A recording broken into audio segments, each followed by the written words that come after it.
खजुराहो की धरा पर 13 मई को अरहम योग प्रणेता मुनिश्री प्रणम्य सागर जी महाराज सत्संग के सानिध्य में अंतर्राष्ट्रीय योग दिवस पर योग उत्सव का आयोजन हुआ।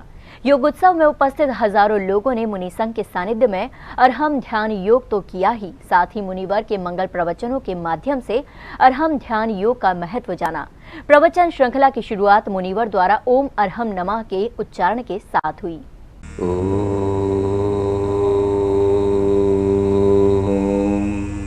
अरहम नमः।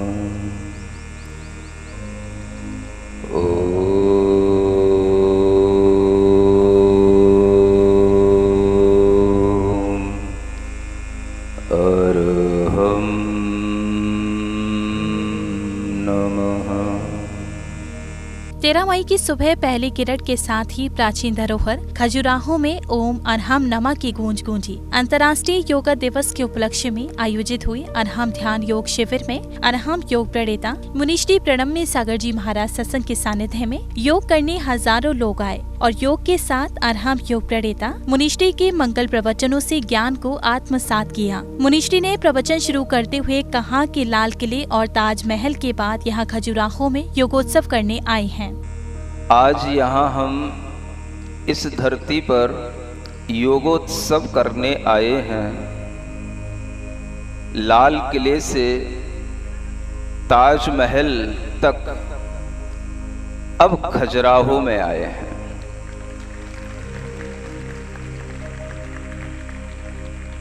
भारत की संस्कृति के मंदिर, भारत की संस्कृति के मंदिर मानो हमसे कहते हैं, भारत की संस्कृति के ये मंदिर मानो हमसे कहते हैं, बाहर बहुत भटक लिया, अब भीतर देखो। शंकर, जिनवर, विष्णु, ईश्वर बैठे हैं, अब भीतर देखो। भारत की धरा को योग पाठशाला के रूप में व्याख्यायित करते हुए मुनिवर बोले कि इस भारत की संस्कृति में योग की शिक्षा लेने विश्व भर से लोग आते हैं। ये धरा योग और अध्यात्म का विश्वविद्यालय है। जहाँ इस भारत की संस्कृति में अध्यात्म और योग की शिक्षा लेने के लिए विश्व के अनेक अनेक देशों से लोग आते हैं, ऐसी यह पवित्र भारतीय संस्कृति योग और अध्यात्म की एक बहुत बड़ी पाठशाला है। आचार्य महाराज के शब्दों में कहें तो यह योग और अध्यात्म का एक विश्वविद्यालय है। ऐसी इस धरा पर बैठ कर के आज मेरा मन भी बहुत प्रसन्न है, प्रफुल्लित है। खजुराहो में स्थित मंदिरों के स्वरूपों का विवरण करते हुए मुनिवर ने कहा कि भारत की संस्कृति का यशोगान करने वाले इन मंदिरों में एक रूपता है। सोच रहा हूँ भारत के ये मंदिर जो हमारी संस्कृति का यशोगान करते हैं, इन मंदिरों में एक रूपता है। जब हम यहाँ खजुराहो में प्रवेश किए तो सबसे पहले इन्हीं मतंगेश्वर आदि के मंदिरों का मैंने अवलोकन किया और फिर उसके बाद में मैं शांतिनाथ भगवान के आसपास के उन जिनालयों के दर्शन करने के लिए भी गया। मुझे लगा बाहर से सभी कलाकृतियां एक सी हैं, बाहर से सभी प्रकार की मंदिर की व्यवस्थाएं एक सी हैं, लेकिन जब हम इन बाहर की विचित्रताओं को छोड़कर,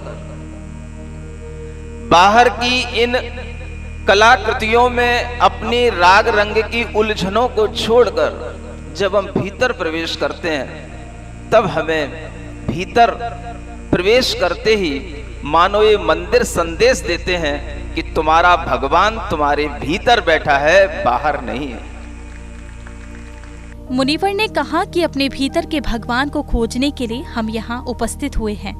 आज हम उसी भगवान को अपने भीतर झांक कर देखने के लिए, इस योग और ध्यान को प्राप्त करने के लिए उपस्थित हुए हैं।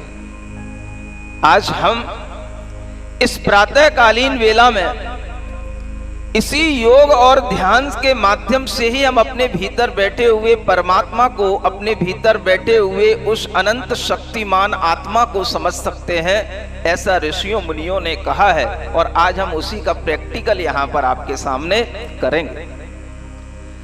हर आत्मा इस संसार में अशुद्ध रूप में अनेक अशुद्ध विचारों के साथ अपनी मन वचन काया की अशुद्ध चेष्टाओं के साथ में विचरण करता है। अगर वही आत्मा अपनी मन वचन काया की प्रवृत्तियों को शुद्ध बना लेता है, अपने विचारों को शुद्ध बना लेता है, अपनी चेतना को शुद्ध बनाने के लिए अपने अंदर से क्रोध, मान, माया और लोभ की इन दूषित विचारधाराओं को अपने से अलग कर देता है, तो वही आत्मा अशुद्ध से शुद्ध बन जाता है और वह शुद्ध आत्मा ही भगवान कहलाता है। भगवान कोई और चीज नहीं होती है। मुनीश्री ने उपस्थित भक्तों को संबोधित करते हुए कहा कि आज हम सेल्फ रियलाइजेशन को समझेंगे। आज हमें अर्पण भी करना है, मंथन भी करना है, ध्यान भी करना है, चिंतन भी करना है और इस तरह से हमें सेल्फ रियलाइजेशन को समझना है कि आखिर हम क्या हैं।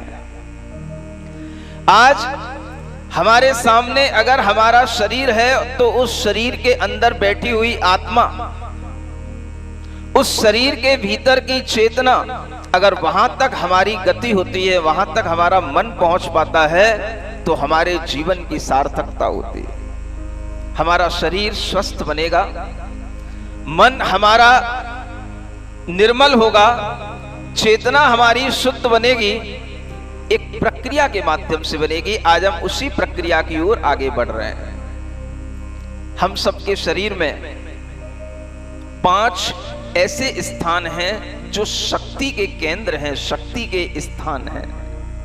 इस तरह से योग के माध्यम से स्वयं में भगवान ढूंढने की प्रक्रिया को मुनीश्री ने समझाया और कहा कि अरहम ध्यान योग मात्र योग नहीं बल्कि साधना की यात्रा है, जिससे भगवान को खोजा जा सकता है। जैन फोकस के लिए खजुराहो, मध्य प्रदेश से ब्यूरो रिपोर्ट।